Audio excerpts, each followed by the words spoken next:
right, so we're diving deep today into the psychology of money. Really going to explore this. Yeah, it's an interesting side of things, one you don't always think about. Exactly. We're using Morgan Housel's book as a guide, The Psychology of Money. You know it. Oh, yeah. It's fantastic. Really digs into how our emotions, our past, all that, it really shapes how we think about money. It's like those decisions we make about money. They're not always, totally rational. Oh, absolutely not. How's this point? Exactly. You can't just look at the numbers, the data. Yeah. Our personal histories, our quirks, they all come into play. That story about Ronald Reed, that blew my mind. The Vermont janitor? Oh, right, the one who ended up with, like, what was it, $8 million? $8 million. Just from being a janitor. And he was so unassuming. Hitchhiked to school, lived frugally, but invested consistently for decades. It really challenges those assumptions, right? You don't need some high-flying job, a huge income to build wealth. It really does.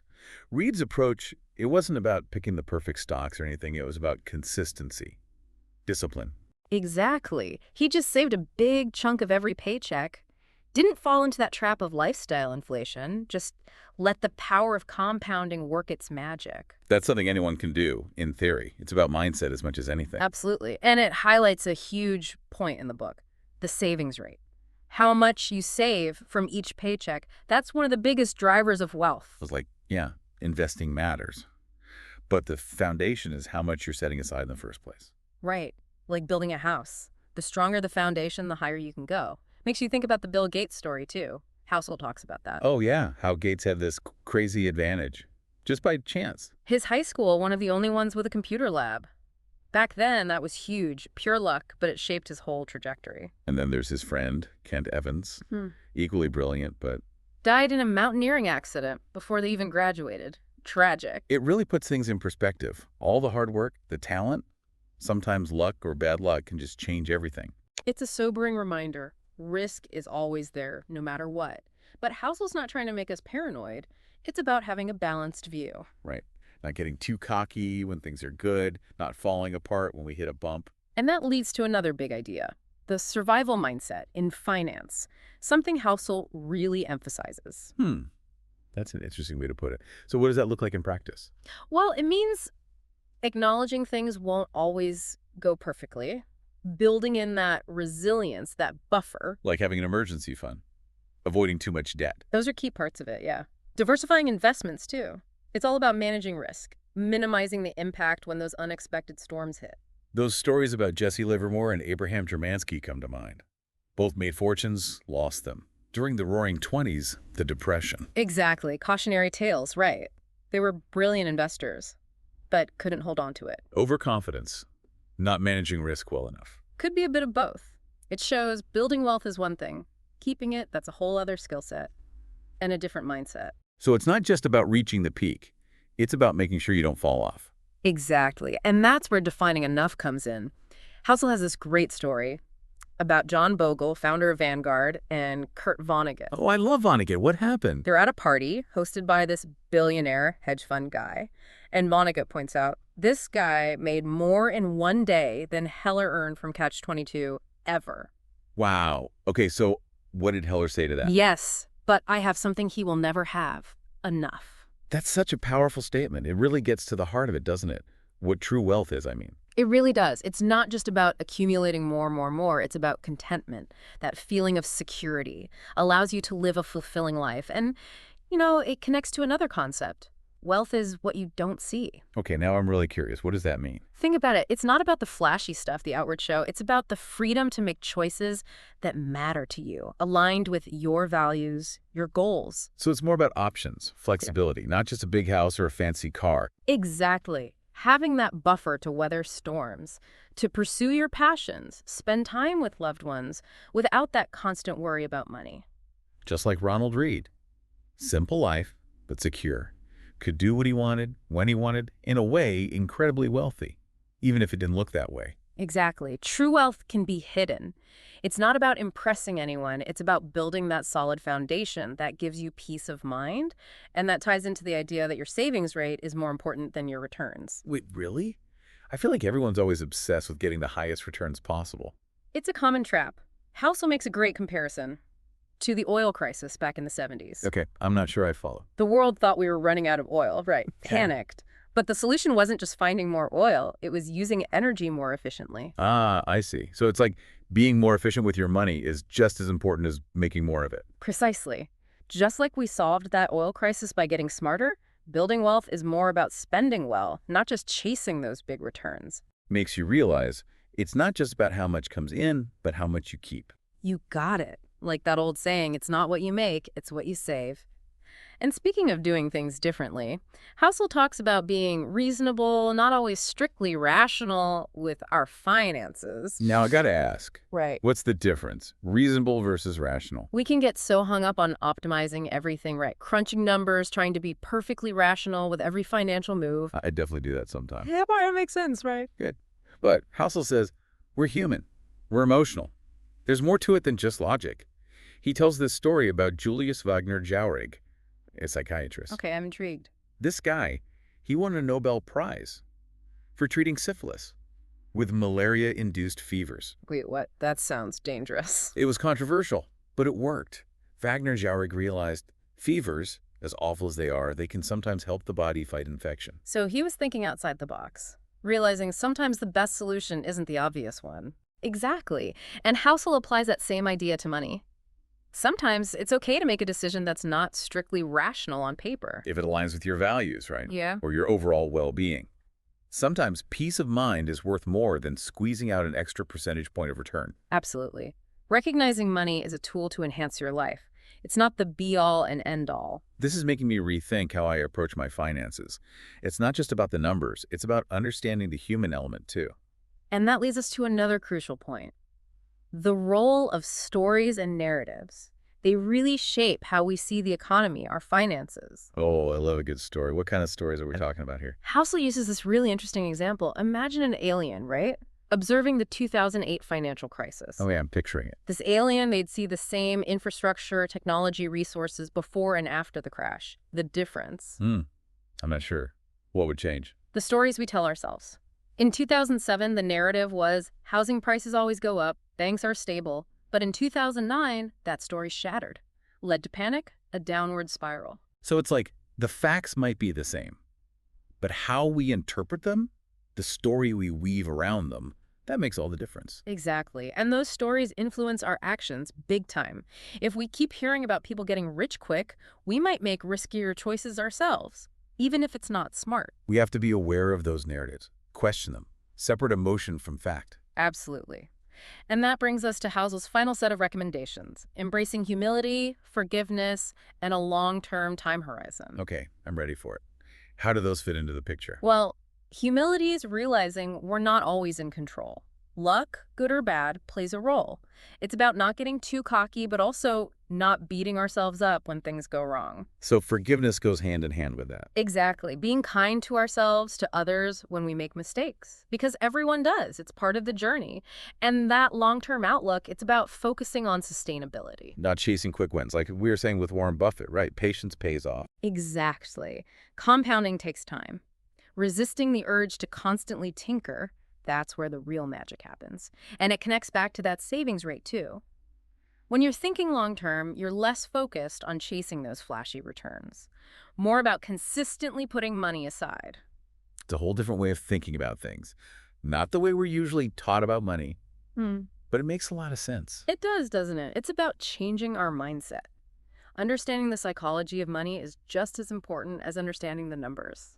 Welcome back. We're continuing our deep dive into the psychology of money. Still thinking about those ideas from last time, especially humility and, being a bit more forgiving with ourselves when it comes to money. They're so important, and often traditional financial advice just doesn't touch on that. Yeah, it's easy to beat ourselves up, right, over those past mistakes. Or comparing ourselves to others, their fancy cars, whatever. But it seems like Hal's saying, be kinder to yourself. Exactly. Humility is acknowledging luck plays a part, good or bad. We tend to think our success is all our skill, our brilliance, but sometimes there's a bit of fortune involved. True. Right place, right time, that kind of thing. Right. And recognizing that, it keeps us grounded. We're less likely to get overconfident, make risky choices. And on the flip side, forgiveness is key when things don't go our way. It's so easy to spiral, get stuck in regret, blaming ourselves Yeah. when we have a financial setback. Oh, absolutely. But dwelling on the past, it doesn't help us move forward. Forgiveness toward ourselves and even others, it lets us learn from those mistakes. And then make better choices next time. It's Mm. like giving ourselves permission to be human. We're not perfect. We're going to mess up sometimes. And that ties into the long-term perspective. Hal's big on that. When we're focused on the long game, those short-term ups and downs, they don't shake us as much. We talked about Warren Buffett, right? Yeah. His success over decades. It seems like patience is a superpower when it comes to building wealth. It really is. Compounding needs time to work its magic. Resisting that urge to constantly tinker to try and time the market, that's often what leads to the best results in the end. There's that saying, right? The stock market is a device for transferring money from the impatient to the patient. Exactly. And that long-term view, it helps with the savings rate too. When you're in it for the long haul, you're not chasing those high returns so much. It's about consistent saving, slow and steady. Like planting a tree. You don't expect fruit right away. You nurture it, give it time, and eventually it flourishes. Perfect analogy. And this brings us back to being reasonable, not always strictly rational. We can get lost in the numbers, trying to optimize every single decision. I know I do that. Spreadsheets, calculators, trying to be perfectly logical. But sometimes peace of mind, aligning our choices with our values, those things matter too, even if it means not getting the absolute maximum return on every investment. Hal's saying it's okay to factor those things in, right?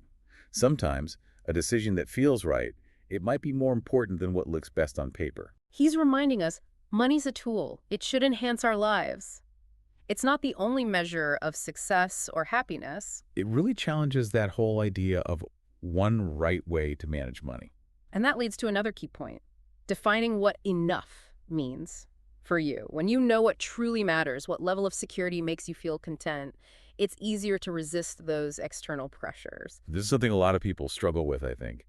There's this constant message, buy more, earn more, achieve more, like it's never enough. It's easy to get caught up in that, but defining your own enough, that can be incredibly liberating. You can focus on what matters, make choices that support your well-being, instead of chasing someone else's definition of success. And that ties into that idea of wealth is what you don't see, right? Right. It's not about the flashy stuff. It's about the freedom to live a life that truly aligns with your values, your goals. Exactly. It's about the resources to pursue passions, spend time with loved ones, give back to your community, and being able to handle those unexpected bumps in the road without constantly stressing about money. It's about having options, flexibility, not feeling trapped in a job you hate or a lifestyle that doesn't fulfill you. You're getting it. True wealth is freedom to choose how you spend your time, your energy, not just your money. It makes you rethink what success even means. It's not just the size of your bank account. It's about quality of life, the impact you're making. And that brings us back to the power of narratives. Those stories we hear about money, they're everywhere. Yeah, news headlines, social media, even just chatting with friends. And it's so easy to get swept up in them, especially the ones based on fear or greed. We need to be more critical, right, of the financial stories we're told. Question the source, the assumptions behind them. Exactly. Think like a detective. Separate fact from fiction. Make sure our decisions aren't based on hype or misinformation. So it's about developing our own financial philosophy, a set of guiding principles that make sense for us. You got it. It's like creating your own financial roadmap, one that reflects your circumstances, your aspirations, instead of blindly following the crowd or getting caught up in the latest trend.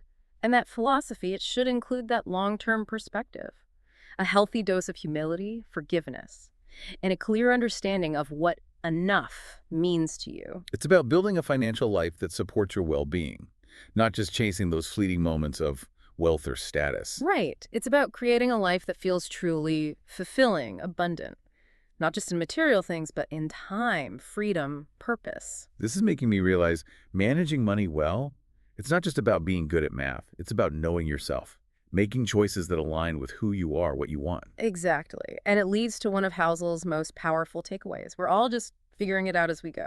That's kind of comforting, actually. Sometimes it feels like everyone else has it all figured out and I'm still struggling.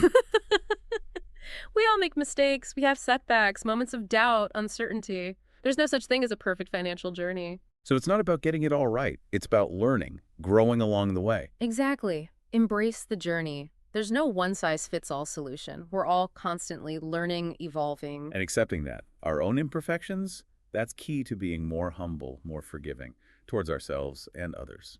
You got it. Financial success isn't about perfection. It's about progress. learning from experiences, adapting as you go. We should be kinder to ourselves in this whole realm of personal finance. It's easy to be our own worst critic, especially when comparing ourselves to others. Everyone's journey is unique. There's no right or wrong way to approach it. It's about finding what works for you, aligning your choices with your values, creating a life that feels fulfilling, abundant. I'm realizing understanding the psychology of money, it can change more than just our financial decisions. It can change our whole outlook on life. That's the power of it. Recognizing money is a tool, not the master. Use it to create a life of meaning, of purpose. Don't let it control you or define your worth. That's a great way to put it. And that's what this whole deep dive is about. Empowering you to make choices that align with your values, your goals, your vision for a fulfilling life. I'm feeling inspired to take control, not with fear or anxiety, but with more confidence, more clarity. That's fantastic to hear. And remember, we're here with you on this journey.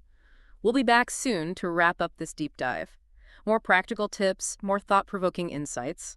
Until then, keep those mental gears turning. We're back for the last part of our deep dive into the psychology of money.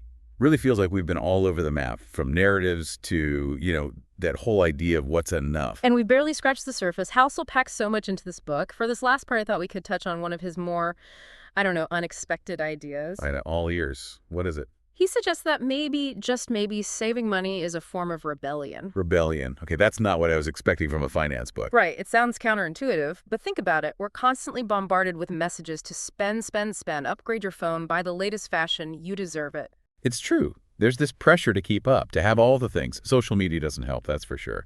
Always someone with a shiny or newer something. Exactly. And House's point is, by choosing to save, to live below our means, we're kind of rejecting that whole system. Like saying, no thanks, I'm not playing your game, I'm choosing a different path. Exactly. And that can be powerful. Taking control of your finances, your choices. Building a future that aligns with your values, not what advertisers tell you to want. It makes you see saving in a whole new light. It's not about deprivation, it's about freedom. You got it. Freeing yourself from that consumerist mindset, creating a life that's rich in the things that truly matter. Time, freedom, purpose, not just stuff. It's about being more mindful about spending, right? Not that you can never buy anything nice, but asking yourself, do I really need this? Or am I just trying to fill some kind of void? That's a great point. Housel talks about aligning your spending with your values. If you're spending on things that don't truly matter to you, you're wasting resources.